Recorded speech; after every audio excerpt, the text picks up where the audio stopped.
الحمد لله نحمده ونستعينه ونستغفره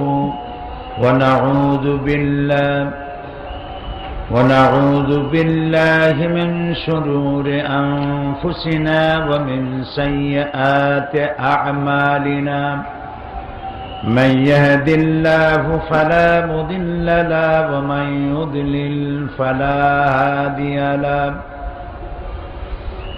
ونشهد أن لا إله إلا الله وحده لا شريك له ونشهد أن سيدنا وحبيبنا ومولانا محمدا عبده ورسوله الذي أرسله بالحق بشيرا ونذيرا وداعيا إلى الله بإذنه وسراجا منيرا فقد قال الله تعالى في كلامه المجيد وفرقانه الحميد أعوذ بالله من الشيطان الرجيم بسم الله الرحمن الرحيم إن الله وملائكته يصلون على النبي يا أيها الذين آمنوا صلوا عليه وسلموا تسليما اللهم صل على مولانا محمد وعلى آل سيدنا مولانا محمد প্রাণ খুলে মহব্বতের সাথে সবাই পড়ুন আল্লাহুম্মা সাল্লি আলা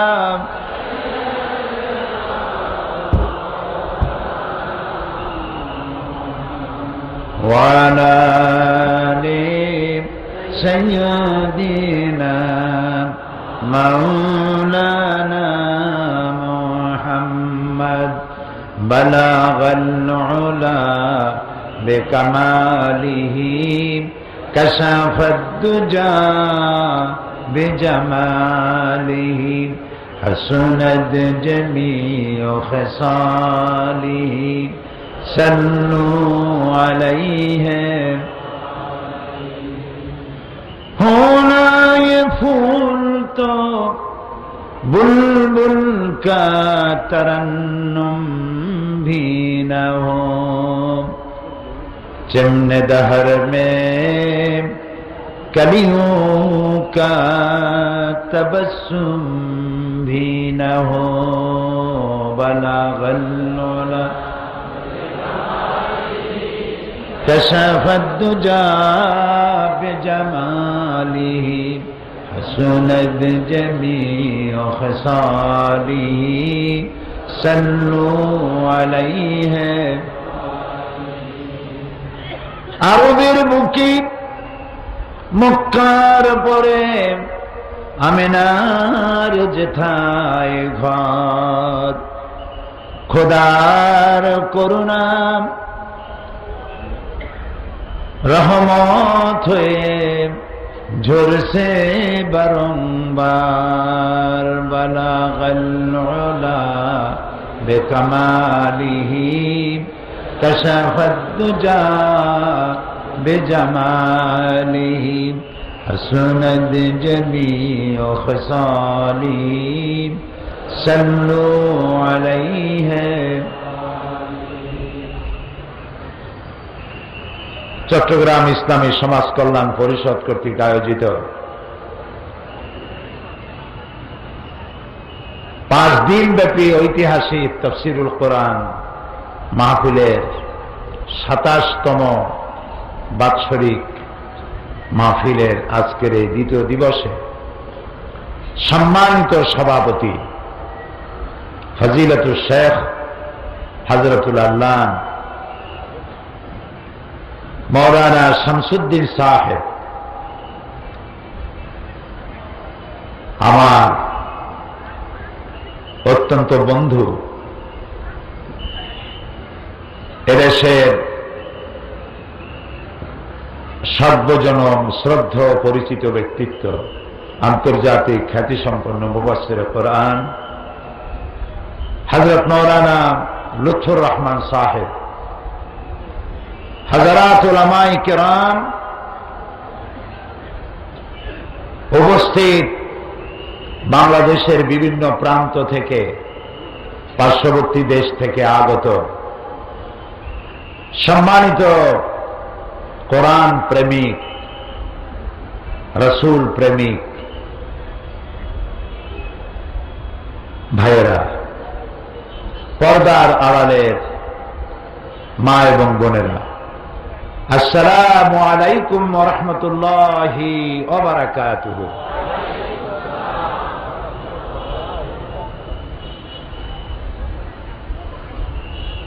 অমুসলিম ভাইদের জন্য যারা মাহফিলে এসেছেন তাদেরকে আন্তরিক শুভেচ্ছা এবং মোবারকবাদ। যেসব সম্মানিত সাংবাদিক বৃন্দ, প্রিন্টিং অ্যান্ড ইলেকট্রনিক মিডিয়া, যারা এই মাহফিলকে কষ্ট করে পরিশ্রম করে পত্রপত্রিকা, রেডিও টেলিভিশনের মাধ্যমে দেশ থেকে দেশান্তরে ছড়িয়ে দেওয়ার প্রচেষ্টায় নিয়োজিত, সেসব সাংবাদিক বৃন্দকে জানাই অন্তরের অন্তঃস্থল থেকে মোবারকবাদ।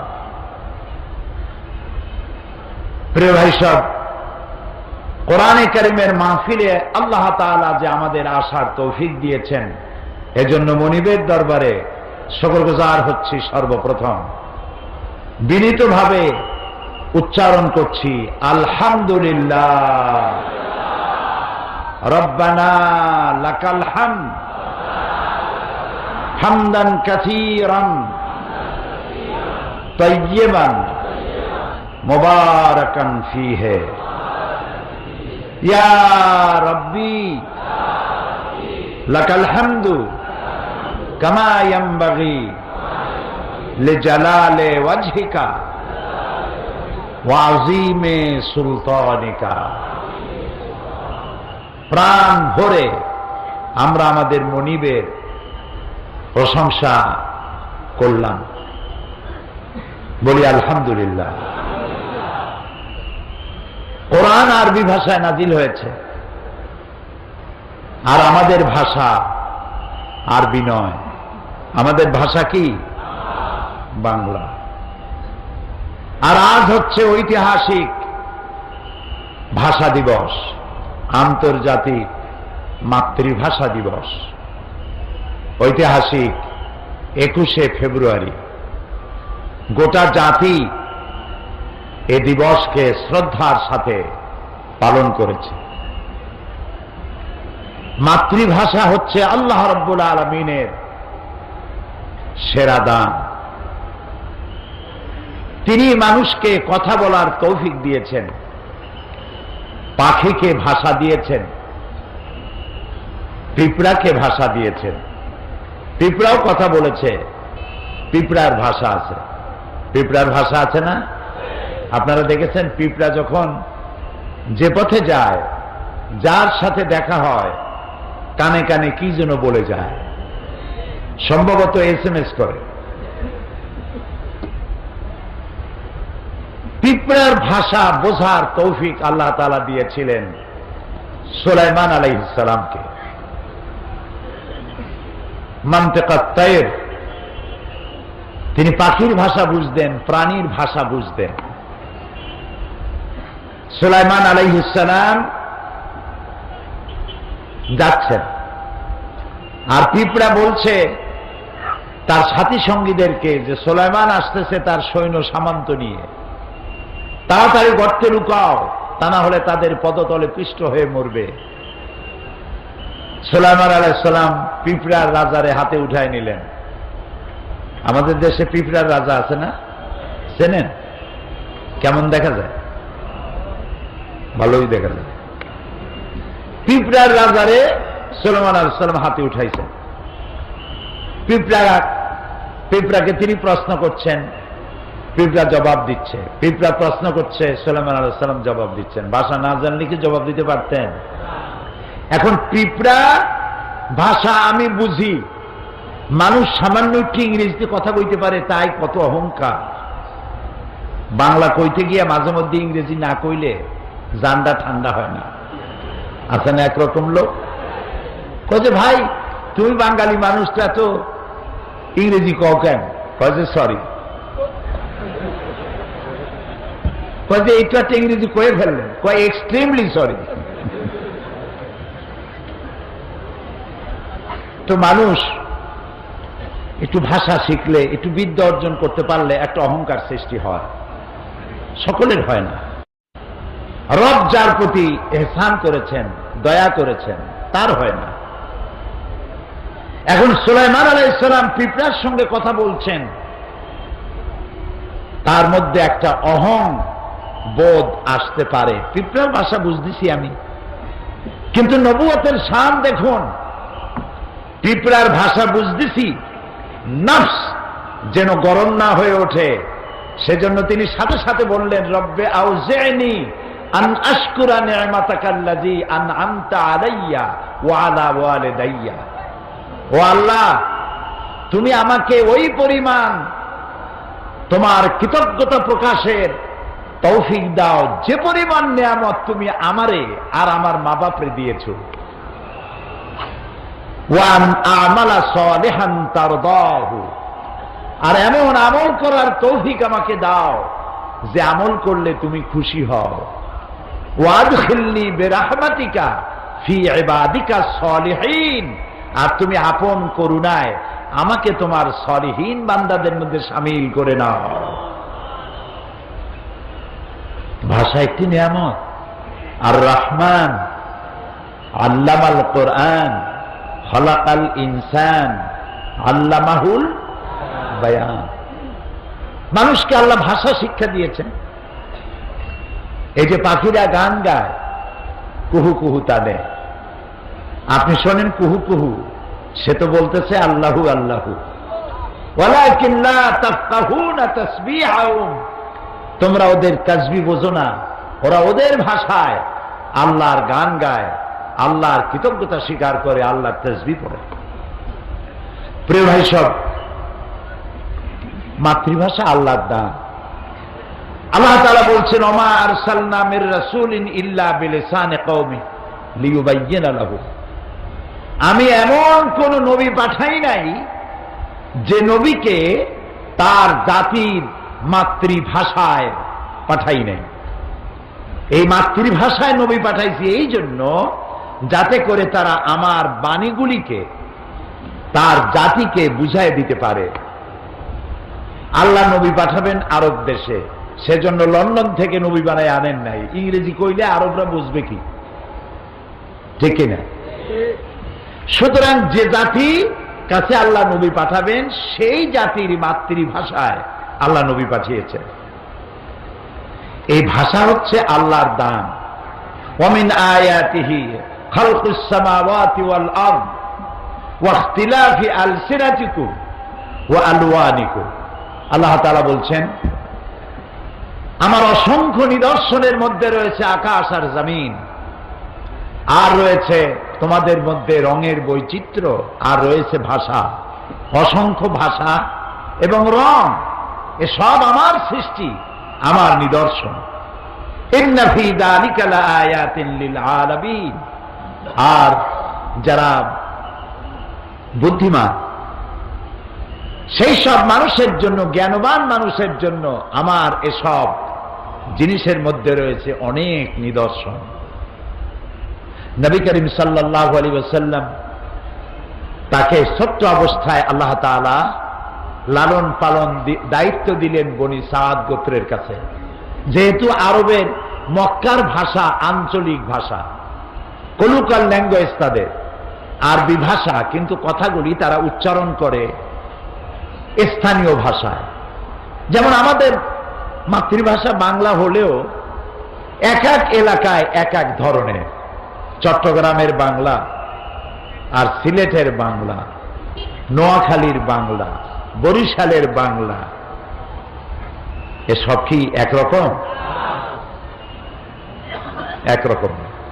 এই জন্য সৈয়দ মুজতবা আলী, নাম করা ঔপন্যাসিক সাহিত্যিক, তিনি তার বইয়ের মধ্যে লিখেছেন বাংলা ভাষার জন্ম হয়েছিল নদিয়ায়, শান্তিপুরে। ওদের ভাষা খুব ভালো। এই বাংলা ভাষার জন্ম হলো নদিয়া এবং শান্তিপুরে, আর এর মৃত্যু হলো চট্টগ্রামে। কুলখানি হলো সিলেটে, চল্লিশা হলো নোয়াখালীতে। এটা আমি বলি নাই, কিন্তু সৈয়দ মুজতবা আলীর লেখা। মানে বাংলা ভাষারে যা বানাইল তারা। তবে চট্টগ্রামের ভাষা ভালো, অল্পের মধ্যে কামসারে, মুখাফফাফ যাকে বলা হয়। ছাগল, এত লম্বা কথা কেডা কয়, এর থেকে সব। পাগল, এত লম্বা কথা বলার দরকার নেই, পর। আপনারা এত লম্বা কথা এত সময় কই অনারা। আমি মৌলানা শামসুদ্দিন সাহেবকে শুনেছি টেলিফোনে বলে, বদ্দা আই শামসুদ্দিন খদ্দে। এই যে কলুকাল ল্যাঙ্গুয়েজ, এটি ভালো, এবং আপনাদের ভাষা, চট্টগ্রামের ভাষা খুবই ভালো, সিলেটের ভাষা এটাও ভালো, সব জায়গার কলুকাল ল্যাঙ্গুয়েজ খুব ভালো, আলহামদুলিল্লাহ।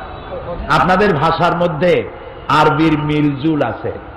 কেউ যদি ডাকে এ আব্দুল করিম, সে বলছে লব্য, বলে না? এই লব্যটা কি? লাব্বায়কের অপভ্রংশ, এটা আরবির কাছে কাছে। এখানে লোকেরা কাদা বলে, পাত্রকে কাদা বলে, এটা আরবিতে কাদহুন। কাদহুন মানে পাত্র, পেয়ালা।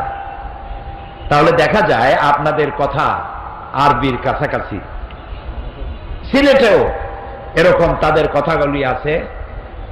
মীমাংসা করতে গিয়ে তারা বলে, বিচারকরা, এই কজিয়ার সমরা হলো এই। কজিও আরবি, সমরাও আরবি। তারপরে বলে যে কিনার কিনার, ওই পাশ দিয়ে যাও, সেটা বলে কিনার কিনার, কিনার দিয়ে যাও, এক কোনা দিয়ে যাও। এভাবে অনেক ভালো ভালো শব্দ আরবি মিলজুল রয়েছে। আমি আজকে ভাষার তাফসীর করতেছি না, যেহেতু আজকে ঐতিহাসিক আন্তর্জাতিক মাতৃভাষা দিবস, সেজন্য বলছি আজ থেকে 54 বছর আগে 1952 সালে রাষ্ট্রভাষা বাংলার আন্দোলন করেছিল আমার দেশের দামাল ছেলেরা। সেই আমার দেশের দামাল মুসলিম ছেলে সালাম, বরকত, রফিক, জব্বার আমার মাতৃভাষার জন্য তারা জীবন দিল। গোটা জাতির শ্রদ্ধার সাথে তাদেরকে স্মরণ করেছে। আমরাও তাফসীরের মাহফিলের পক্ষ থেকে এই 4 বীর সন্তানের জন্য দোয়া করি, আল্লাহ আমার মায়ের ভাষার জন্য যারা জীবন দিল, জান্নাতুল ফেরদাউসের মেহমান তাদেরকে বানায় নিও। প্রিয় ভাই সব, তবে একটি জায়গায় আমি একমত হতে পারি না, সেটি হলো ঘটনাটি ঘটেছিল রফিক, জব্বার, সালাম, বরকত জীবন দিয়েছিল বাংলা ভাষার জন্য। কোন ভাষার জন্য? সেই দিবসটি ছিল 8ই ফাল্গুন। আন্দোলন করলাম বাংলা ভাষার জন্য, কিন্তু তা উদযাপন করি আমরা 21শে ফেব্রুয়ারিতে।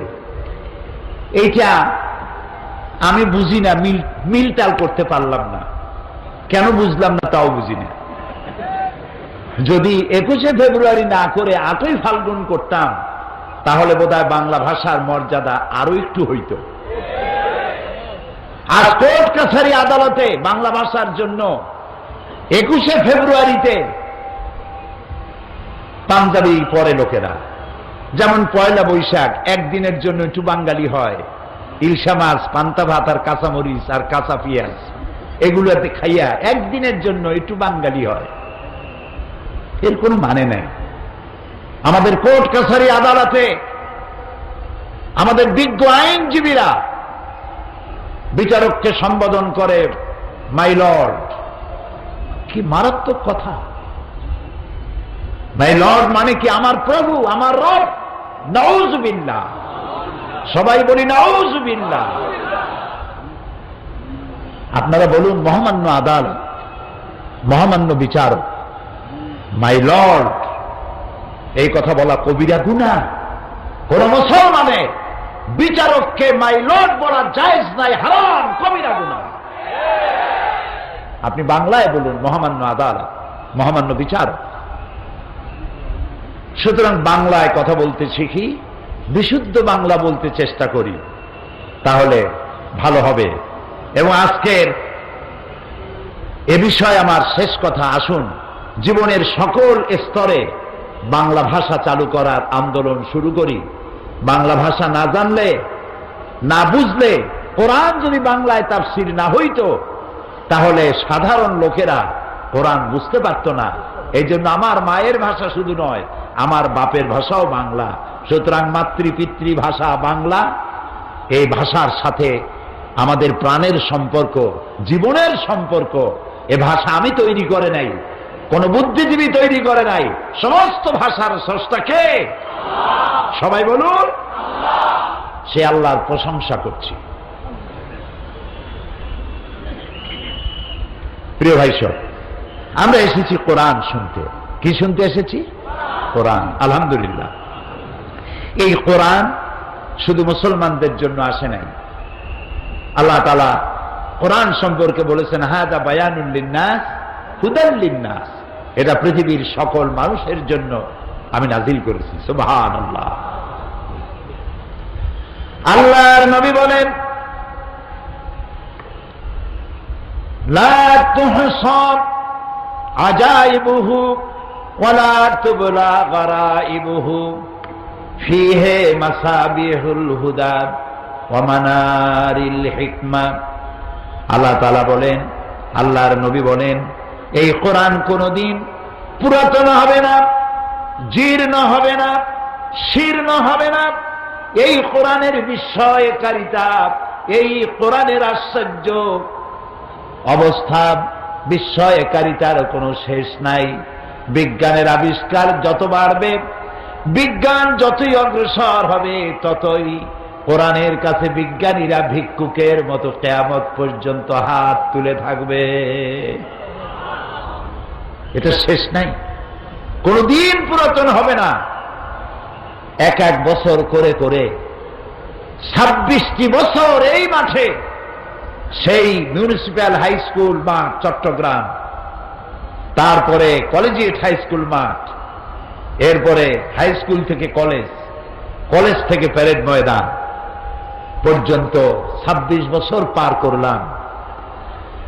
এই কথা যদি শুনতে মধুর না হতো, ভালো না লাগতো, তাহলে প্রত্যেক বছর সারা বাংলাদেশ থেকে, পার্শ্ববর্তী দেশ থেকে প্রতিদিন এত লোক কি আসার কথা? এত লোক আসার কথা? এটি কার বাণী? বলেন, আমার আল্লাহর বাণী। এটা কার বাণী? আমার আল্লাহর বাণী। তাই যত শুনি তত মজা লাগে। ফিহে মাসাবিহুল হুদা ওয়া মানারিল হিকমা, এটা হচ্ছে হেদায়েতের সুউচ্চ মশাল আর বিজ্ঞানের বিশাল মিনার। বিজ্ঞানে ভরা, দর্শনে ভরা, জীবনের সমস্ত কিছু দিয়ে ভরা এ কোরআন। সুবহানাল্লাহ। আল্লাহ তাআলা কোরআনে কারীমের মধ্যে বলেছেন, ওয়া কুল্লা ইনসানিন আলজামনাহু, আমি প্রত্যেকটি মানুষের গলার মধ্যে এখানে ছোট্ট ছোট্ট একটি ঘুটলির মতো রেখে দিয়েছি, যেটার ভেতরে তার সারা জীবনের সমস্ত কাজ আর কথাগুলি লিপিবদ্ধ হয়, এবং কিয়ামতের দিন ওটি তার হাতে দিয়ে দেব আর বলবো, ইকরা কিতাবাক, এবার তুমি তোমার কিতাব পড়ো, জীবনে কি করেছিলে। প্রশ্ন ওঠে যে ছোট্ট একটা ঘুটলি এই গলার কাছে একটা মানুষ বাঁচে 50, 60, 70, 80, 100, 150, আগে তো আরো বেশি বাঁচত। সারা জীবনের সমস্ত কথা আর কাজ এই ছোট্ট এতটুকু একটা ঘুটলির মধ্যে কেমনে লিপিবদ্ধ হবে? প্রশ্ন উঠেছে। জবাব কি কঠিন না সহজ? আপনারা অনেকে আন্দাজেই কইছেন সহজ। সহজে কেমনে বোঝেন নাই। সহজ এইভাবে, আপনাদের সকলের কাছে এখন মোবাইল আছে, আছে না? টিভিতে দেখলাম এখন ভিক্ষুকরাও নাকি মোবাইল ব্যবহার করে। মোবাইল করে বলে, সাহেব আমারে চিনেছেন? কয় না, চিনি নাই তো। কয় আমি ওই ফকির সাহেব, সোনারগাঁ হোটেলের সামনে যে গাড়িতে দেখা হয়েছিল, আপনি বাসায় কখন থাকবেন? আমি সেই সময় আসবো, আমার কিছু ভিক্ষা দেবেন। ওরাও এখন ব্যবহার করছে। এই মোবাইলের সিমের ভিতরে কত কিছু আছে। এটা একটা মিনি কম্পিউটার। এর মধ্যে শত শত telephone number, email, internet, website সহ সব কিছু। আমি গত রমজান মাসে মক্কা শরীফ থেকে বাংলাদেশে ফিরছি, জেদ্দায় এসেছি। একটা মোবাইল কেনা দরকার। একটা মোবাইলের দোকানে গেলাম। যেটা পছন্দ হয় না সেগুলির দাম কম, যেটা পছন্দ হইল ওইটার দাম বেশি। পছন্দ হইল সেটার দাম 1600 রিয়াল। আমি বললাম, ভাই এত পয়সা তো আমার নাই, আমি অন্য দোকান দেখি। পিছনে এক লোক দাঁড়ানো, আমি তারে দেখিও নাই, চিনিও না। সে কয় যে ওইটা কি আপনার পছন্দ? আমি বললাম, ভাই আমার কাছে তো পয়সা নেই, এটা নেবো না, আমি অন্য দোকানে গিয়ে দেখি যে আমি একটা কম দামের পাই নাকি। কয় যে আপনার দাম দিয়া কাম কি, আমার বাড়ি চট্টগ্রাম, এটা আমি আপনার হাদিয়া দেব। চট্টগ্রামের ফজিলত বয়ান করতেছি না, অন্য কথা বলবো। মোবাইলটা আমারে দিল এবং একটা মেমোরি কার্ড কিনলো সে, ছোট্ট, আমার এই যে আপনার আঙ্গুলের যে কর, এই করের অর্ধেক একটা মেমোরি কার্ড। এই কার্ডটা ভিতরে ঢুকায় দিল আর বলল এইটার ভিতরে 30 পারা কোরআন শরীফ ঢুকানো আছে। কাবা শরীফের ইমাম ফজিলাতুল শেখ আব্দুর রহমান আস-সুদাইস, ফজিলাতুল শেখ সৌদ আশ-শুরাইম, এই দুইজনের তেলাওয়াত করা 30 পারা কোরআন আমার মোবাইলের মধ্যে ঢুকানো। যখন যার তেলাওয়াত যে সূরা শুনতে ইচ্ছা করে শুনতে পারি। চিন্তা করলাম, এতটুকু মেমোরি কার্ডে 30 পারা কোরআন যদি মানুষে ঢুকাইতে পারে, এই বুদ্ধি যিনি দিচ্ছেন সে আল্লাহ রাব্বুল আলামিন মানুষের সারা জীবনের সমস্ত কাজ আর কথা এতটুকু জিনিসে ঢুকাতে পারবেন না কেন? সুতরাং বিজ্ঞানের আবিষ্কার যত বাড়বে, কোরআন বোঝা মানুষের জন্য তত সহজ হবে। যদি কোথাও বিজ্ঞান আর কোরআনের মধ্যে কন্ট্রাডিকশন হয়, তাহলে বুঝতে হবে বিজ্ঞান ব্যর্থ, কোরআন সফল। বিজ্ঞান আরো রিসার্চ করুক, কোরআনের সত্যতার দ্বার প্রান্তে একদিন না একদিন উপনীত হবেই ইনশাআল্লাহ। কারণ কোরআন এসেছে মহাবিজ্ঞানময় আল্লাহর কাছ থেকে। প্রিয় ভাই সব, সেই জন্য বলেছিলাম কোরআন শুধু মুসলমানদের জন্য নয়। আল্লাহ কি শুধু মুসলমানদের? বলেন তো আল্লাহ কার? সবাই। আল্লাহ যদি মুসলমানদের হইতো তাহলে তো আমরা পড়তাম আলহামদুলিল্লাহ রব্বিল মুসলিমিন, ঠিক না ভাই? আলহামদুলিল্লাহ রব্বিল আউলিয়া ওয়াল মুত্তাকিন, আলহামদুলিল্লাহ রব্বিল মুরসালিন, এগুলি পড়ি। কি পড়ি? পড়েন আমার সাথে, আলহামদুলিল্লাহি রব্বিল আলামিন। সুবহানাল্লাহ, সুবহানাল্লাহ। সমগ্র বিশ্বের একচ্ছত্র অধিপতি মালিক তিনি সকলে। আমি হিন্দুদেরকে সম্বোধন করেছি, খ্রিস্টান, বৌদ্ধ, উপজাতীয়দেরকে সম্বোধন করেছি, কারণ আপনাদের সাথে আমাদের কোনো শত্রুতা নাই। আপনারা আমাদের ভাই, আপনাদের সাথে আমাদের সুসম্পর্ক। কোরআন আমার জন্য শুধু নয়, আপনার জন্য, কারণ আল্লাহ শুধু আমার না, আপনারও। আপনি ভগবান ডাকুন, ঈশ্বর ডাকুন, পরমেশ্বর ডাকুন, এক ব্রহ্মা দ্বিতীয় নাস্তি বলুন, গড ডাকুন, যেই নামে ডাকুন, যাকে উদ্দেশ্য করে ডাকছেন তিনিই তো আল্লাহ। তিনি কে? তিনি সকলে, তিনি হচ্ছেন রব্বুল আলামিন। আর এই কোরআন যেটা তিনি অবতীর্ণ করেছেন শুধুমাত্র মুসলমানদের জন্য এই কোরআন আসে নাই। আল্লাহ রব্বুল আলামিন কোরআন হচ্ছে যিকরুল লিল আলামিন, সমস্ত মানব গোষ্ঠীর জন্য আল্লাহ কোরআন নাজিল করেছে। আমরা সুবহানাল্লাহ বলবো না? আলহামদুলিল্লাহ। এখন আল্লাহ সকলের, কোরআনও সকলের, নবী শুধু আমাদের নাকি? জি। এবার দেখুন, কোরআন আল্লাহ সকলের, কোরআনও যার কাছে কোরআন নাজিল হইল তার সম্পর্কে আল্লাহ কি বলছেন? ওয়ামা আরসালনাকা ইল্লা রাহমাতাল লিল আলামিন।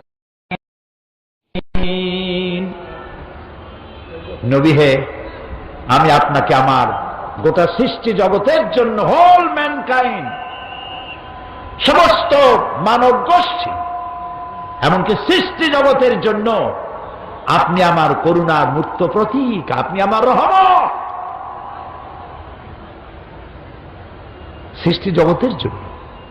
নবী করিম সাল্লাল্লাহু আলাইহি ওয়াসাল্লাম হেঁটে যাচ্ছিলেন, দেখলেন একটা উট দাঁড়ানো, রাসূলের দিকে তাকায় আছে, উটের চোখ দিয়ে পানি পড়তেছে। উটটি কৃষ, শুকনা, গায়ে গোস্ত টোস্ত নাই।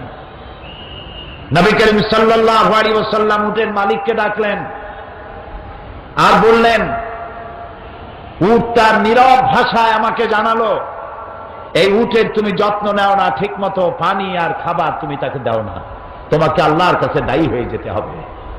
সুবহানাল্লাহ। শুধু কি মানুষের জন্য রহমত? গোটা সৃষ্টি জগতের জন্য তিনি রাহমত। সমগ্র বিশ্বের সর্বশ্রেষ্ঠ মহামানব। এই যে কোরআন, এটা কি? একটি বারের জন্য আমার আল্লাহ তার হাবিবকে নাম ধরে ডাকলেন না।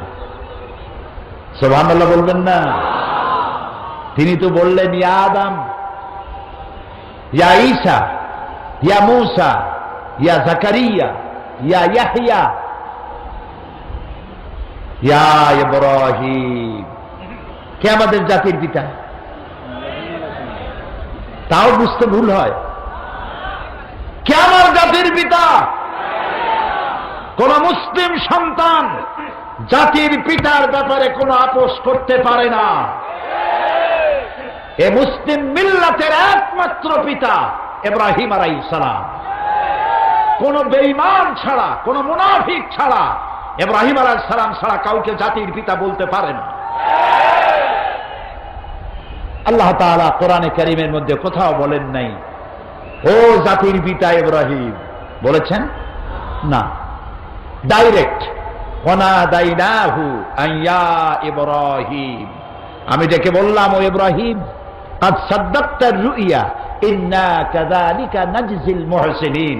ও ইব্রাহিম, তুমি তোমার স্বপ্নকে বাস্তবে রূপ দিয়েছো, আর আমি এভাবে করি মুহসিনিনদেরকে আমি জাযা দান করে পুরস্কৃত করে থাকি। সবাইরে নাম ধরে ডাকলেন। গোটা কোরআনে কারীমের মধ্যে আল্লাহ রাব্বুল আলামিন একটি জায়গায়ও ইয়া মুহাম্মদ, ইয়া আহমদ বলে কোথাও ডাকলেন না, বরং আল্লাহ রাব্বুল আলামিন বললেন, ও মানুষেরা, তোমরা যেমন পরস্পর পরস্পরকে নাম ধরে ডাকাডাকি করো, এইভাবে করে আমার নবীকে কখনো নাম ধরে ডাকবা না। কখনো আমার নবীকে নাম ধরে ডাকবে না। সুবহানাল্লাহ। আল্লাহ তাআলা নিষেধ করে দিলেন। এই যে সর্বশ্রেষ্ঠ নবী, তার জীবন সর্বকালের সমগ্র মানব গোষ্ঠীর জন্য একমাত্র গ্রহণযোগ্য আদর্শ। লাকাদ কানা লাকুম ফি রাসূলিল্লাহি উসওয়াতুন হাসানাহ। একমাত্র তিনিই গ্রহণযোগ্য, তার কাছ থেকে আদর্শ গ্রহণ করো। তার চরিত্রের সার্টিফিকেট দিলেন আল্লাহ তাআলা নিজে, ইন্নাকা লাআলা খুলুকিন আযীম, আপনি উন্নত চরিত্রের উপরে প্রতিষ্ঠিত। তার চরিত্রটাই ছিল কানা খুলুকুহুল কোরআন, তার চরিত্রটা ছিল কোরআন, তিনি ছিলেন চলমান কোরআন। সুবহানাল্লাহ, সুবহানাল্লাহ। যেটা 30 পারা কোরআন, সেটাই রাসূলের 23 বছরের নবুয়তের জীবন, যেটা রাসূলের 23 বছরের নবুয়তের জীবন, সেইটাই 30 পারা কোরআন। মহান আল্লাহ তাআলার পরই তার মর্যাদা, তার থেকে বড় সম্মান মর্যাদার পাত্র আরশের নিচে, ফারশের উপরে, জমিনের উপরে আর কারো নাই। তিনি আল্লাহর পরে সর্বশ্রেষ্ঠ মর্যাদাবান ব্যক্তিত্ব, তার চাইতে সম্মান কারো বেশি নেই। এবং যাকে অনুসরণ অনুকরণ না করলে আল্লাহর ভালোবাসা পাওয়া যাবে না। আল্লাহ তাআলা বলছেন, কুল ইন কুনতুম তুহিব্বুনাল্লাহা ফাত্তাবিউনি ইউহিব্বুকুমুল্লাহ ওয়া ইয়াগফির লাকুম যুনুবাকুম ওয়াল্লাহু গফুরুর রহিম। আল্লাহ তাআলা বলেন, হে নবী আপনি বলুন, তোমরা যদি আল্লাহকে ভালোবাসো, আমরা কি আল্লাহকে ভালোবাসি? আমি গতকাল বলেছি কিছু কিছু প্রশ্ন আছে ইমানের সাথে জড়িত, জবাব দিতে দেরি করলে শয়তান খুশি হবে। এগুলো তো ইমানের প্রশ্ন। আমরা কি আল্লাহরে ভালোবাসি? হ্যাঁ, এইবার না বোঝা গেল শয়তান অসন্তুষ্ট হয়ে গেছে। খুশি হয়েছে কে? তবে ভালোবাসা একতরফা হয় না, ভালোবাসার জন্য কি লাগে? দুই তরফের ভালোবাসা লাগে। আল্লাহ তাআলা বলছেন যে আমারে যদি ভালোবাসো, আমি তোমাদের ভালোবাসবো, সেজন্য একটা শর্ত আছে। শর্তটা কি? হে রাসূল আপনি বলেন আমার অনুসরণ করো, আমার অনুকরণ করো। যদি মানুষেরা আমাকে ভালোবাসার দাবিদার যারা, তারা যদি হে রাসূল আপনার অনুসরণ অনুকরণ করে, ইউহিব্বুকুমুল্লাহ বলে দেন, আল্লাহ তোমাদের ভালোবাসবে। আর শুধু ভালোবাসবেন না, তোমাদের तमाम জিন্দেগীর সকল গুনাহ খাতাকে আল্লাহ তাআলা মাফ করে দিবেন। ভালোবাসা হচ্ছে, রাসূলকে ভালোবাসা ঈমানের সবথেকে গুরুত্বপূর্ণ বিষয়। যাকে জীবনের চাইতে ভালো না বাসলে মুমিন হওয়া যায় না। লা ইউমিনু আহাদুকুম হাত্তা আকুনা আহাব্বা ইলাইহি মিন ওয়ালিদিহি ওয়া ওয়ালাদিহি ওয়ান নাসি আজমাইন, মুত্তাফাকুন আলাইহি। বুখারী মুসলিমের হাদিস।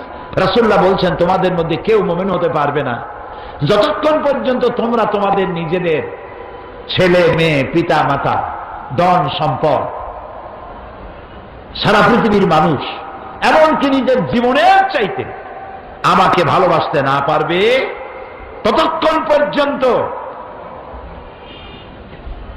মুমিন হতে পারবে না।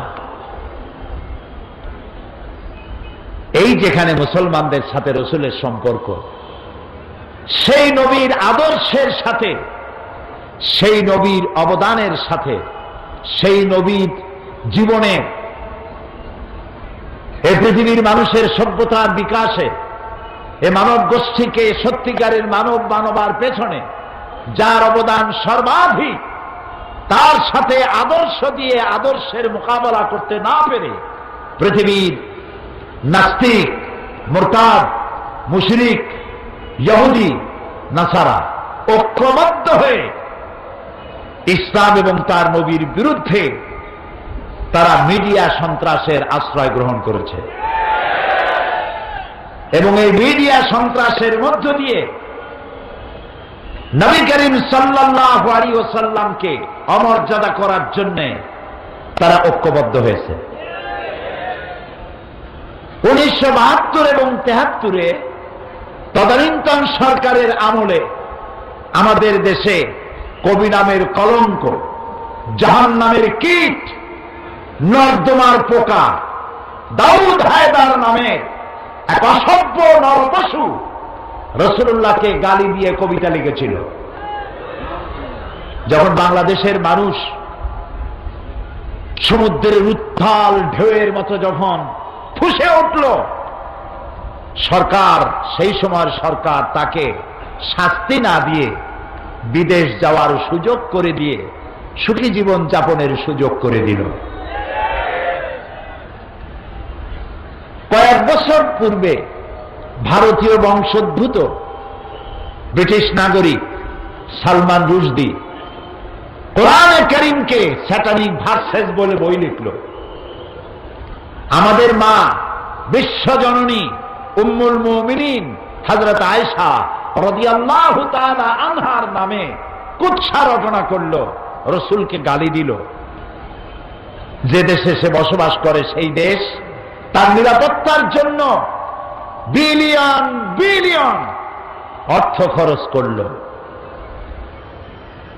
কিন্তু তাকে শাস্তির বিধান করল না।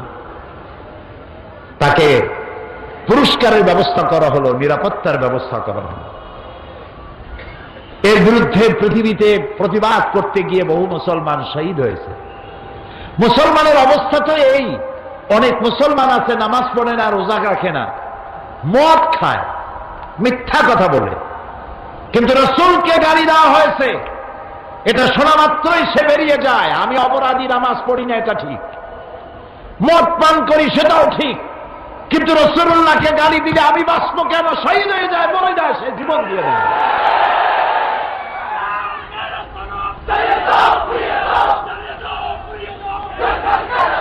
এবার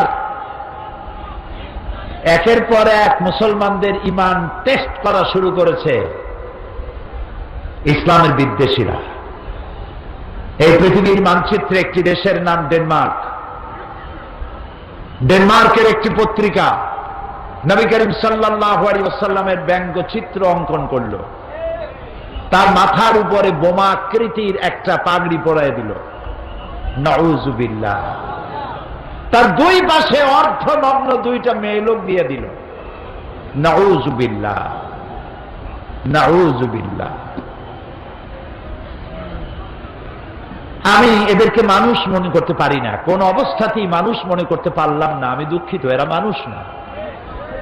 যদি কৃতজ্ঞতা বোধ থাকতো তাহলে জানা দরকার ছিল এই পৃথিবীতে মনুষ্যত্বের মর্যাদা দিয়েছেন এক ব্যক্তি, তার নাম মুহাম্মদ সাল্লাল্লাহু আলাইহি ওয়াসাল্লাম।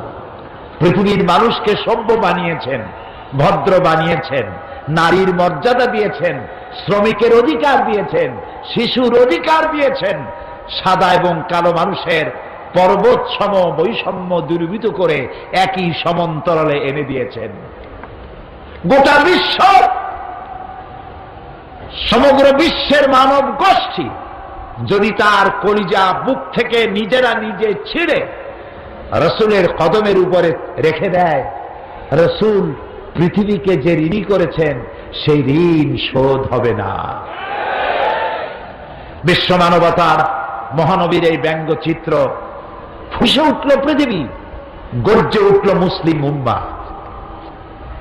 কোনো বিচার পাওয়া গেল না। যেখানে এটা বন্ধ করে দেওয়ার কথা ছিল বন্ধ না করে Italy, Germany, France, Bulgaria, Belgium, যুক্তরাষ্ট্র, ইটালি, বিভিন্ন দেশে নবী করিম সাল্লাল্লাহু আলাইহি ওয়াসাল্লামের ব্যঙ্গচিত্র, ব্যঙ্গ কার্টুন আঁকাইয়া পৃথিবীর 150 কোটি মুসলমানের কলিজায় আগুন লাগাইয়া দিল।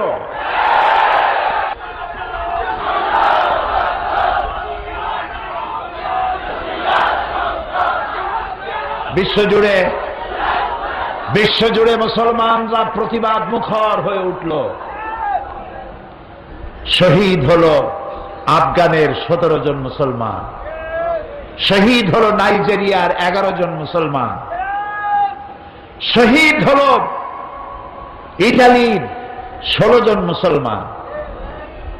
পৃথিবীর বিভিন্ন জায়গায় মুসলমানেরা শহীদ হচ্ছে। হোয়াইট হাউস এবং জাতিসংঘ থেকে বলা হলো কিং আব্দুল্লাহকে, সৌদি আরবের বাদশাহ কিং আব্দুল্লাহকে, তারা বলল মুসলমানরা মারামারি করতেছে, তাদেরকে শান্ত হতে বলেন। তারা যেন শান্ত হয়, বাড়াবাড়ি যেন না করে। এটা নাকি বাড়াবাড়ি।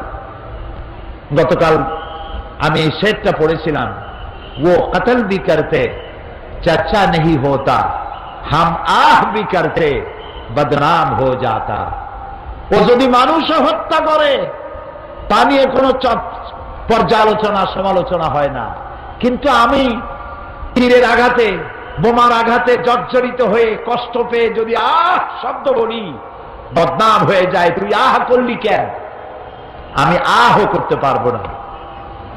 দুনিয়া জুড়ে এ আগুন নিবাবার ব্যবস্থা হলো না, বরং তাদের তো উচিত ছিল হোয়াইট হাউস থেকে এবং জাতিসংঘ থেকে উচিত ছিল ডেনমার্ককে বলা। ডেনমার্ক এর প্রধানমন্ত্রী তিনি যেন পৃথিবীর মুসলমানদের কাছে নিঃশর্তভাবে করজোড়ে ক্ষমা চায়, এবং যেসব দেশ তাদের পত্রিকায় বিশ্বনবী মুহাম্মদ সাল্লাল্লাহু আলাইহি ওয়াসাল্লামের ব্যঙ্গচিত্র এঁকেছে তারা যেন তাদের দেশের প্রচলিত আইন দিয়ে এই পত্রিকাগুলির ব্যাপারে আইনগত ব্যবস্থা নেয়। সেটা করা হলো না। আমাদের প্রতিবাদ থামবে না, আমাদের প্রতিবাদ চলতেই থাকবে।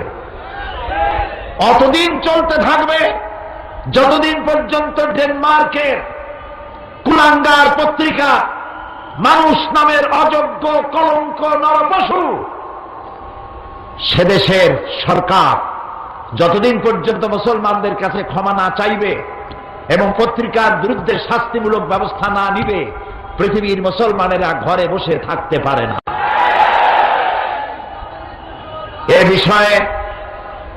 এ বিষয়ে আমার দেশের প্রধানমন্ত্রী তার নিজের পক্ষ থেকে ডেনমার্ক প্রধানমন্ত্রীকে নিন্দা জানিয়েছেন। জোটের পক্ষ থেকে, সরকারের পক্ষ থেকে, দেশের 15 কোটি মানুষের পক্ষ থেকে তীব্র নিন্দা এবং ধিক্কার জানিয়েছেন দেশের প্রধানমন্ত্রী। বাংলাদেশের মহান জাতীয় সংসদে আমরা সম্মিলিতভাবে সমস্ত দল মত শুধু নয়, বাংলাদেশের ইহুদি, খ্রিস্টান, বৌদ্ধ, হিন্দু, জাতি ধর্ম নির্বিশেষে আমরা নিন্দা প্রস্তাব গ্রহণ করেছি ডেনমার্কের বিরুদ্ধে। এই নিন্দা প্রস্তাব সর্বসম্মতক্রমে বাংলাদেশের মহান জাতীয় সংসদে পাশ হয়েছে। আমি আজ মুসলমানদের বলবো, আমাদের এই প্রতিবাদ বন্ধ হবে না। তবে একটা জিনিস মনে রাখতে হবে, ওরা চায় আমাদেরকে আঘাত দিবে, আর আমরা যেন রাসূলুল্লাহর আঘাত তো কোনো মুসলমান সইতে পারে না। পারে? মুসলমান তার সামনে তার বিবি, তার বাচ্চা জবাহ হোক সহ্য হইতে পারে, কিন্তু রাসূলুল্লাহকে গালি দিলে মুসলমানের সহ্য হয় না। এ মুসলমানেরা প্রতিবাদ মুখর হবে, সোচ্চার থাকবে। তবে ওরা চায় আমরা যেন ওদের পতাকায় আগুন জ্বালাই, আমরা যেন ওদের দূতাবাসগুলি আগুন দিয়ে পোড়ায় দেই, আমরা যেন ওদেরকে মারধর করি, আমরা যেন বাস পোড়াই, আমরা যেন মানুষ হত্যা করি। এই সব ব্যাপারে ওরা এটা চায়। ওদের পাতানো ফাঁদে আমরা কি পা দিব? আমরা কি পা দিব? নিশ্চয়ই নয়। আমাদের প্রতিবাদ হবে অহিংস, কারো দেশের পতাকা পোড়ায় নয়, কারো দূতাবাসে আগুন জ্বালায় নয়, কাউকে হত্যা করে নয়, বরং কলিজার সবটুকুন ধিক্কার, নিন্দা এবং প্রতিবাদ জানাবো। কলিজা দিয়া ধিক্কার দিয়ে তাদেরকে প্রতিবাদ জানাতেই থাকবো। ওরা আমাদেরকে সন্ত্রাসী জাতি হিসাবে চিন্তা পরিচিত করাবার জন্য হাজারো চেষ্টা করছে। এই চেষ্টায় আমরা পাও দেব না। আল্লাহ যেন আমাদেরকে সেই ধৈর্য ধরার তৌফিক দান করেন। আমরা বলি আমিন, আমরা সবাই বলি আমিন। আমরা ড্যানিশ কন্ডেন্স মিল্ক না খাইলে মরে যাব। আজকে শপথ হোক, ডেনমার্কের কোন জিনিস আমরা কিনবো না, হারাম। এবং যেই সব দেশ আমার রাসূলকে গালি দিয়েছে, আমার রাসূলের ব্যঙ্গচিত্র এঁকেছে, যতদিন পর্যন্ত মুসলমানদের কাছে ক্ষমা না চাইবে ততদিন পর্যন্ত তাদের তৈরি করা কোন পণ্য আমাদের বিক্রি করা, আমাদের বেচা কেনা আমাদের জন্য হারাম ঘোষণা করলাম, আমরা তাদের পণ্য গ্রহণ করব না। আচ্ছা, বাচ্চা যখন পৃথিবীতে এলো তখন তার যেই পাইপ দিয়ে খাবারের যার খাবার তার পথ ছিল সেটা কি থাকলো না গেল? চট্টগ্রামের বাচ্চার কি করে? ওই তারটা রেখে দেয়, কি করে? কাটে ফেলে। আমাদের বরিশালেও কাটে, সারা দুনিয়া কাটে। এখন বাচ্চা খাবে কি? সে তো চিৎকার মারছে ক্ষুধায়। আল্লাহ রাব্বুল আলামিন মায়ের পেটের ভিতরে সন্তানের খাবারের জন্য একটা পাইপলাইন দিয়েছিলেন। ভূমিষ্ঠর সঙ্গে সঙ্গে পাইপলাইনটা কেটে দেওয়া হলো, একটা লাইন কেটে দেওয়া হলো। সন্তান এখন কি খাবে? বিশ্ব নিয়ন্তা রব্বুল আলামিন এক লাইন কেটে দিয়ে বাচ্চার জন্য মায়ের বুকের উপরে সন্তানের জন্য ডাবল লাইন চালু করে দিলেন। এই হচ্ছে আমার আল্লাহ, সুবহানাল্লাহ। সবাইকে খাওয়ান, সবাইকে খাওয়ান, কাউকে না খাওয়াইয়া রাখেন না। খেতে দেওয়ার মালিক কে? আল্লাহ তাআলা। এই পৃথিবীতে মানুষের চাইতে প্রাণী, অন্যান্য প্রাণীর সংখ্যা তো অনেক বেশি। চট্টগ্রামে যত ইঁদুর, উই পোকা, তেলা পোকা, সার পোকা আর পিঁপড়া আছে, তত কি মানুষ আছে? কারা বেশি? আপনারা বেশি না ওরা বেশি? ওরা বেশি। এই অসংখ্য প্রাণী কে খাবার দেয়? বলেন কে দেয়? ছোট্ট পিঁপড়া থেকে শুরু করে হাতি পর্যন্ত, দরিয়ার তিমি মাছ থেকে তেলাপুঁটি পর্যন্ত। দরিয়ার ভিতরে যে বড় বড় তিমি আছে, নীল প্রজাতির তিমি, এর ওজন 5000 টন পর্যন্ত হয়। এখন তিমি মাছটা যত বড়, যেমন মা তেমন ছাড়, মাও যেমন বাচ্চাও তেমন হয়েছে। বাচ্চা তো আর ছাগলের বাচ্চা হয় না। কিসের বাচ্চা হয়েছে? তিমির বাচ্চা। ওর তো ডিম হয় না, বাচ্চা দেয়। বাচ্চা যখন এলো তিমির পেট থেকে, ওর প্রত্যেক দিন খাবার লাগে 60 থেকে 70 মণ দুধ। কে দেয়? কে দেয়? আল্লাহ রাব্বুল আলামিন বলেন, এই পৃথিবীতে এমন বহু প্রাণী আছে যাদের খাদ্য তারা জমা করে না, সঞ্চয় করে না। সেসব প্রাণীগুলির খাদ্য আমি সরবরাহ করি। যেমন আপনার আমার ব্যাংকে টাকা আছে, গোলায় ধান আছে, কিন্তু কোন প্রাণীর ব্যাংকে কিছু জমা নাই।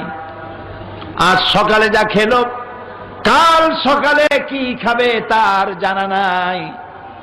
এ ধরনের অসংখ্য প্রাণী, পিঁপড়া থেকে শুরু করে হাতি, গন্ডার, ছোট্ট পাখি থেকে শুরু করে ঈগল পাখি, কাসকি মাছ থেকে শুরু করে তিমি মাছ পর্যন্ত, কেঁচো থেকে শুরু করে বড় বড় অজগর পর্যন্ত, সমস্ত প্রাণীগুলো সকালবেলায় খালি পেটে যার যার বাসা থেকে, যার যার এলাকা থেকে বেরিয়ে চলে যায়, মহাশূন্যে ওড়ে, জঙ্গলে বেড়ায় আর সমুদ্রে সাঁতরায়। আল্লাহ তাআলা বলেন, সন্ধ্যা আসতে না আসতে সমস্ত প্রাণীগুলির পেট ভরাইয়া আমি যার যার ঘরে ফিরাইয়া দেই। ওয়ামা মিন দাব্বাতিন ফিল আরদি ইল্লা আলাল্লাহি রিজকুহা। এই পৃথিবীতে এমন কোন বিচরণশীল জীব নাই যার রিস্কের দায়িত্ব আমি আল্লাহ পালন করি নাই। সকলকে এই রিস্কের দায়িত্ব আমি পালন করি। আবহমান কাল থেকে এই পৃথিবীতে দুই শ্রেণীর লোক, ধনী আর গরিব। বলেন কি? ধনী আর গরিব, এই দুই শ্রেণীর লোক। আদিকাল থেকেই মানুষ দারিদ্র্যের বঞ্চনা থেকে মুক্তি লাভের জন্য মন গড়া ধর্ম, নিজস্ব চিন্তার মতবাদ নিয়ে বহু চেষ্টা করেছে, কিন্তু মানবতার অর্থনৈতিক কল্যাণ, গরিব এবং দুঃখী মানুষের কল্যাণ সাধনে আসমানি বিধানের মতো সুন্দর ব্যবস্থা পৃথিবীতে কেউ দিতে পারে নাই। সমাজতন্ত্র নিজের দেশেই আত্মহত্যা করেছে। আমার দেশে এখনো কিছু কিছু বদ্ধ পাগল কই যে এই দেশে আমরা একদিন সমাজতন্ত্র কায়েম করি, ছাড়ব। আমি বলি ভাই, কর্ণফুলী, কুশিয়ারা, মেঘনার সুরমা নদীতে যদি সমুদ্র কাছে, সমুদ্রেই যদি ভাটি লাগে, তাহলে কর্ণফুলী, মেঘনা, কুশিয়ারা, বনু আর সুরমা নদীতে জোয়ার আসবে না, সমুদ্রে যদি ভাটি লাগে। তোমার সমাজতন্ত্রের জন্মস্থানেই সমাজতন্ত্র আত্মহত্যা করেছে। বাংলাদেশে এই স্বপ্ন দেখে কোনো লাভ নাই। এখানে কোনোদিন ওই মতবাদ কায়েম হবে না, বৃথাই চেষ্টা। তাতে যত দলীয় জোট বানাও, দল বেশি করিয়া জোট হয় না, জট হয়, যেমন যানজট হয়। সুতরাং পুঁজিবাদও মানুষের অর্থনৈতিক সমাধান দিতে ব্যর্থ হয়েছে, এটা সকলেরই জানা। সফল হয়েছে কেবলমাত্র কে? ইসলাম।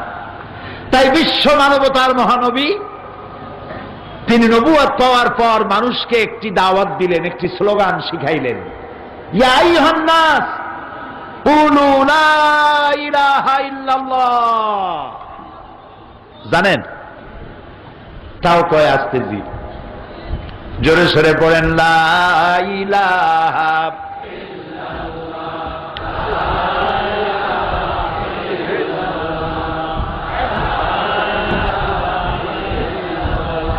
লা ইলাহা ইল্লাল্লাহু মুহাম্মাদুর রাসূলুল্লাহ। আলহামদুলিল্লাহ, এটি একটি স্লোগান, এটি একটি জিক্র, আফজালুজ জিক্র লা ইলাহা ইল্লাল্লাহ।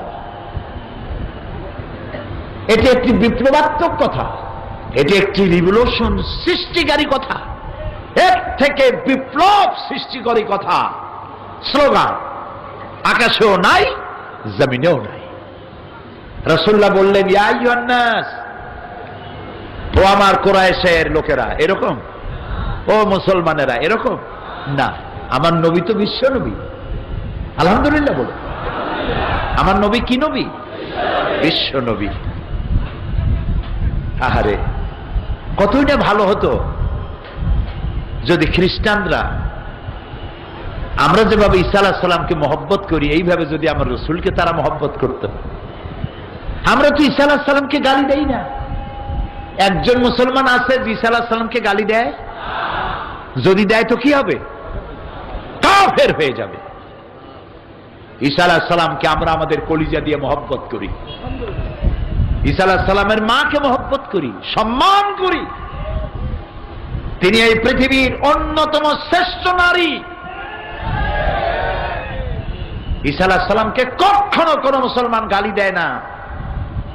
আমরা যদি আপনাদের নবীকে আমাদের নবী মনে করতে পারি, সম্মান করতে পারি, আপনারা আমার রসুলকে কেন সম্মান করতে পারেন না?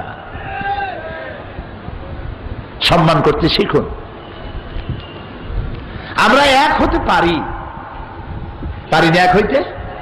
খ্রিস্টান, বৌদ্ধ, ইহুদি সব আমরা এক হতে পারি। কি হলে? গত মে মাসে পৃথিবীর সব জায়গায় আল্লাহ আমারে নিছে, আলহামদুলিল্লাহ, বহুত জায়গায়, 4টে মহাদেশের অন্তত 50টার উপরে দেশ তো আল্লাহ তারে গোলামকে দেখিয়েছেন। বাকি ছিল মিশর। একটা আরবি মাকুলা আছে, মাল্লাম ইয়ারাল মিসরা লাম ইয়ারাদ দুনিয়া। যে ব্যক্তি মিশর দেখে নাই সে নাকি দুনিয়াই দেখে নাই। তা আমি মিশরে জামিউল আজহারের আমাদের এদেশের কিছু ছাত্রদের দাওয়াতে মিশর ভ্রমণ করলাম। এখানকার আন্তর্জাতিক ইসলামী বিশ্ববিদ্যালয়ের অধ্যাপক কোরআন এবং বিজ্ঞান বিষয়ক অধ্যাপক, আমার পুত্রতম স্নেহাস্পদ অধ্যাপক মাওলানা গিয়াসউদ্দিন তালুকদার, আমি এবং এটিএন বাংলার ইসলামী বিভাগের ডাইরেক্টর আলহাজ আরকানুল্লাহ হারুনি, এই তিনজন আমরা সফর করলাম মিশর। 5 দিন ছিলাম। আমি তাদেরকে বললাম, যারা আমার প্রোগ্রাম প্রডিউস করেছে, আমি এখান থেকে তাদের বলেছি শুধু রাত্রে 4-5 ঘন্টা ঘুমাইতে দিও, জীবনে আর যাইতে পারবো কিনা জানি না, আমারে শুধু দৌড়াইবা যাতে করে আমি মিশরের ঐতিহাসিক জায়গাগুলি দেখতে পারি। 5 দিনে 4000 কিলোমিটার দৌড়াইছি। এই মিশর পৃথিবীর বহুমাত্রিক সভ্যতার লালন ভূমি। এটা ইউসুফ আলাইহিস সালামের বাড়ি, মুসা আলাইহিস সালামের জন্মস্থান, হারুন আলাইহিস সালামের জন্মস্থান, সালেহ আলাইহিস সালামের জায়গা, ইব্রাহিম আলাইহিস সালামের শ্বশুর বাড়ি। সুবহানাল্লাহ। মিশর ঢুকলাম, এয়ারপোর্টে নেমেই দেখি বিরাট সাইনবোর্ড লেখা আছে, উদখুলুল মিসরা ইনশাআল্লাহু আমিনিন। সূরা ইউসুফ। ভিতরে ঢুকলাম, তারপরে সব ঘটনা শোনাবো না, প্রাসঙ্গিক কথাটুকু আনবো, যেহেতু আমি মিশরের তাফসীর করতে তো বসিনি। যেখানেই যাই ঘুরে আসবো আপন জায়গায় ইনশাআল্লাহ। আমরা সেখানে আল্লাহ তাআলার মেহেরবানি, আল্লামা বদরুদ্দিন আইনি, যিনি বুখারীর সরা লিখেছেন, তার কবর জিয়ারতের তৌফিক আল্লাহ দিলেন। ইমাম শাফি রহমতুল্লাহ আলাইহ, তার উস্তাদ ইমাম ওয়াকি রহমতুল্লাহ আলাইহ, আল্লামা জালালউদ্দিন সাইয়ুতি রহমতুল্লাহ আলাইহ, তাদের কবর জিয়ারতের সুযোগ হলো, আলহামদুলিল্লাহ। হযরত আমর ইবনুল আস রাদিয়াল্লাহু তাআলা আনহুর মসজিদ, 1 লক্ষ মানুষ ভেতরে নামাজ পড়তে পারে। এই মসজিদে আল্লাহ নামাজ পড়ার তৌফিক দিলেন। সব থেকে বড় আশা ছিল, আল্লাহ তাআলা মুসা আলাইহিস সালামের সাথে যে জায়গায় কথা বলছে ওই জায়গা দেখতে যাওয়া লাগবে। ফজরের নামাজ পড়ে রওনা হলাম। প্রায় 500 কিলোমিটার দূরে কায়রো থেকে সুইস খালের তলা দিয়া ঘন্টার পর ঘন্টা গাড়ি চালায় চলে গেলাম তুরে সায়না। মনে পড়ে গেল মুসা আলাইহিস সালামের কথা। ফিরআউন চেয়েছে মুসা আলাইহিস সালামকে দুনিয়ায় আসতে দেবে না, আর আল্লাহর পরিকল্পনা মুসা আসবে। কার পরিকল্পনা কাজে লাগবে? মুসা পয়দা হয়েই গেছে, সুবহানাল্লাহ। এখন মুসা আলাইহিস সালামকে আল্লাহর বাঁচানো দরকার ফিরআউনের দুষ্টমি থেকে। তিনি একদিন দেখলেন একজন বনি ইসরাইলের এক লোক আর এক কিপ্তি দুজনে মিলে ঝগড়া লাগছে এবং দুর্বল ব্যক্তি মার খাচ্ছে। তার কাছে অভিযোগ এলো, তিনি একটা থাপ্পড় মারলেন। 1 থাপ্পড়ে, ওনার ইচ্ছা ছিল থাপ্পড় খাই বেটা দৌড় দিবে, কিন্তু পয়গাম্বরী থাপ্পড় তো, থাপ্পড় খাই জায়গায় শেষ। মুসা আলাইহিস সালাম দেখলেন সর্বনাশ হয়েছে তো, তিনি দিলেন দৌড়। আজও দৌড়, কালও দৌড়, পরশুও দৌড়। দৌড়াতে দৌড়াতে 10 দিন পরে গিয়ে তিনি পৌঁছালেন মাদিয়ান। গল্প করতেছি না, কোরআন। সুবহানাল্লাহ। মাদিয়ান যাওয়ার পরে সেখানে তিনি দেখতে পেলেন একটা কুয়া, চতুর্দিকে বহু পুরুষ, 2টা মেয়ে লোক দাঁড়ানো। সন্ধ্যা হয়ে যাচ্ছে, মেয়ে দুটির চেহারার মধ্যে হতাশার ছাপ। প্রশ্ন করলেন, তোমাদের অসুবিধা কি? তারা বললেন, পুরুষেরা জোর করে তাদের উট ছাগলের পানি খাওয়াইতেছে, আমি পারতেছি না মেয়ে লোক হওয়ার কারণে। তিনি পুরুষদের ভিড় ঠেলে পানি উঠাইয়া খাওয়াইলেন। মেয়ে দুটি খুশি হয়ে বললেন, আপনি আমাদের জন্য যে কষ্ট করেছেন, আমাদের বাড়ি আসুন এবং মেহমানদারির সুযোগ দিন। আর তারও মেহমানদারি পাওয়ার দরকার ছিল, না খাওয়া, পরিশ্রান্ত। তিনি বললেন, তোমাদের বাড়ি তো আমি চিনি না, আমার পেছনে থাকো আর নির্দেশ দিতে থাকো কোন দিকে যাব, ডানে না বাঁয়ে। যুবতী মেয়েরা বুঝলো অত্যন্ত চরিত্রবান যুবক, তা না হলে তো আমাদেরকে সামনে হাঁটতে কইতো। সুবহানাল্লাহ কবেন না?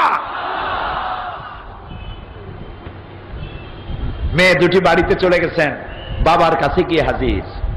বাপকে শোয়েব আলাইহিস সালাম, আল্লাহর পয়গম্বর। বাপের কাছে মেয়ে দুটি যখন এই বর্ণনা দিয়েছে, পয়গম্বর চিনতে পারে যে ইনিও কোনো সাধারণ মানুষ না, ইনিও বুঝি পয়গম্বর হবে। মেয়ে একটা বিয়ে দিলেন। আল্লামা ইকবাল বলছেন, শাবানি সে কালিমি দো কদম হ্যায় গর ময়সর হো কোই শোয়েব। জওয়ানি থেকে কালিমি, আল্লাহর সাথে কথা বলার পর্যন্ত, যুবক কাল থেকে নিয়ে আল্লাহর সাথে কথা বলার জন্য মাত্র 2 কদম লাগে, যদি কোনো শোয়েব মুয়াসসার হয়ে যায়।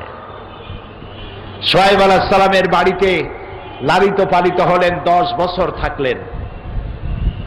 আল্লাহ তাআলা তাকে নবুয়তের মর্যাদার জন্য তৈরি করে ফেললেন। বাচ্চা কাচ্চা নিয়ে ছেলে মেয়ে হইছে, ফিরে যাচ্ছেন মাতৃভূমিতে। পৌঁছে গেলেন তুরে সায়নায়। গভীর রাত, প্রচন্ড ঠান্ডা। এই ঠান্ডার ভেতরে রাস্তা হারিয়ে ফেলেছেন, শীতে মারা যাওয়ার উপক্রম। হঠাৎ তিনি দেখলেন দূরে একটি গাছের উপরে যেন আগুন জ্বলে। ফাকালা লিআহলিহিম কুসু ইন্নী আনাস্তু নারান লাআল্লি আতীকুম বিকাবাসিন মিনহা আও আজিদু আলান নারি হুদা।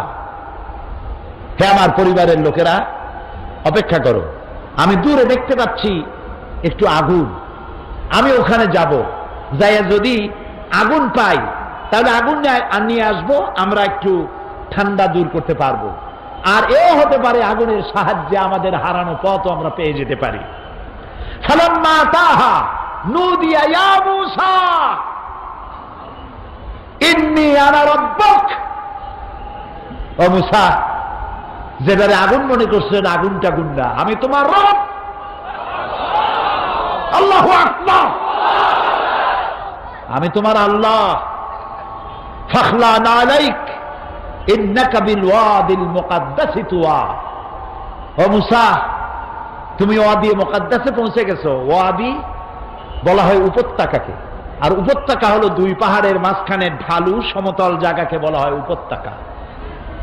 আমি যখন আমার সাথীদের নিয়ে ওই জায়গা পর্যন্ত গেছি, আল্লাহর ভয়তে আল্লাহ মূসা আলাইহিস সালাম মূসা আলাইহিস সালামকে বলেছেন, ফাখলানা আলাইক, জুতা খোলো, এখানে আমার নূর পড়েছে, এটা পবিত্র জায়গা। আল্লাহর ভয়তে আমরা জুতো খুলে ফেলেছি অনেক আগে।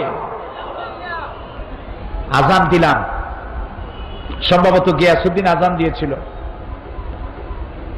আজান হয়ে গেল, জোহরের নামাজ জামাতে আদায় করলাম।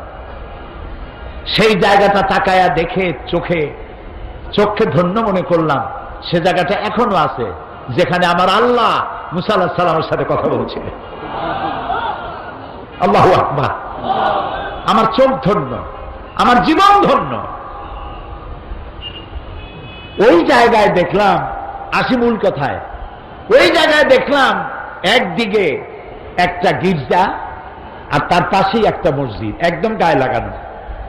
খ্রিস্টানের ইহুদিরা গির্জায় ঢুকছে, মুসলমানেরা মসজিদে ঢুকছে। কোনো মারামারি নাই, কোনো ঝগড়াঝাটি নাই। হাজার হাজার নারী পুরুষ যার যার ইবাদত করছে সেখানে গিয়ে। মনে পড়ল আল্লাহ তাআলা কি সুন্দর কথা বলেছেন, কুল ইয়া আহলাল কিতাব তাআলাউ ইলা কালিমাতিন সাওয়াইন বাইনানা ওয়া বাইনাকুম আল্লা না'বুদা ইল্লাল্লাহ। ও নবী, আপনি বলুন, হে আহলে কিতাবের লোকেরা, এসো, তোমরা আর আমরা একটা কথায় একীভূত হই, যা তোমাদের জন্য আর আমাদের জন্য সমভাবে প্রযোজ্য। সেটা হলো এই, আল্লাহ না'বুদা ইল্লাল্লাহ, আল্লাহ ছাড়া আমরা কারো দাসত্ব কবুল করব না। ওয়ালা নুশরিকা বিহি শাইআ, আর আল্লাহর সাথে কাউকে অংশীদার স্থাপন করব না। ওয়ালা ইয়াত্তাখিযা বা'দুনা বা'দান আরবাবাম মিন দুনিল্লাহ, আর আল্লাহ ছাড়া কাউকে সুপার পাওয়ার হিসাবে মেনে নেব না। America, Britain, German, Italy, France, Japan, Korea, মুসলমানের কাছে সুপার পাওয়ার বলতে কিচ্ছু নাই। সুপার পাওয়ার কেবলমাত্র আল্লাহ, আল্লাহ, আল্লাহ, আল্লাহ। এই তিনটি কথায় যদি পৃথিবীর ইহুদি, খ্রিস্টান, মুসলমান যদি ঐক্যবদ্ধ হতো, শান্তি প্রতিষ্ঠার জন্য জাতিসংঘের প্রচেষ্টা কোনো কাজে অতীতেও লাগে নাই, ভবিষ্যতেও লাগার কোনো সম্ভাবনা নাই। আল্লাহর দেওয়া শান্তি প্রতিষ্ঠার পরিকল্পনা এই তিনটা সকলের জন্য গ্রহণযোগ্য।